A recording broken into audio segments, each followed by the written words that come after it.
Hello everyone, this is your friend and your brother, Hector Flores from Orlando, Florida.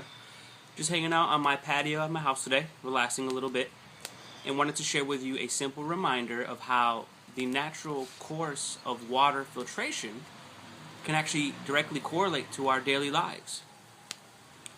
I'll explain to you how natural water and its natural filtration is generally set up, and again, how that applies potentially in our daily lives. Basically, when water is filtered, you have, generally speaking, a few layers. Three, we'll use as an example. The top layer basically being the more larger coarse rock or product to grab the larger debris.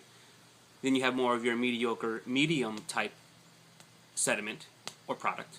And then you have your more fine on the bottom, to where at the end result you have your cleansed water, sometimes even sanitized, removing the toxins.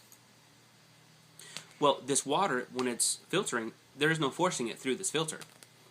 You cannot actually say, hey, this water is really toxic and dirty, and actually power it through to try to filter it out. In essence, what happens is all the sediments become mixed, and the filtration process does not work.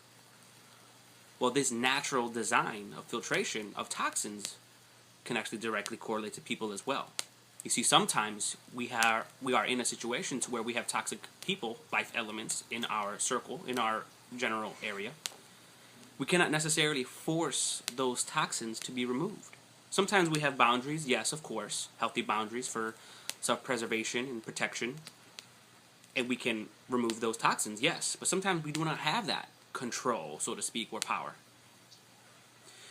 So there was a time in my life, I'm going to use this as an example, I've used this before in the past, how I started a new job, and there were, unfortunately, some toxic individuals in the environment. They congregated and grouped and conspired. They were the naysayers, so to speak. And I just kept doing what I needed to do to the best of my capability, as positive and as loving and compassionate as I could possibly do. Well, inevitably over time, those individuals either quit, basically fired themselves, or were filtered naturally and actually became one of the more stronger individuals in the team environment, thankfully. You see, that natural filtration process or process of a life element can directly correlate to our daily lives as well. So remember that we are very much directly connected with nature because in essence we are part of nature. So a lot of those natural messages and pieces of wisdom directly correlate to us as well. So remember that the natural filtration process of water does in fact directly correlate to our daily lives as well. This is your friend and your brother Hector Flores signing off from Orlando, Florida. Love you. Take care.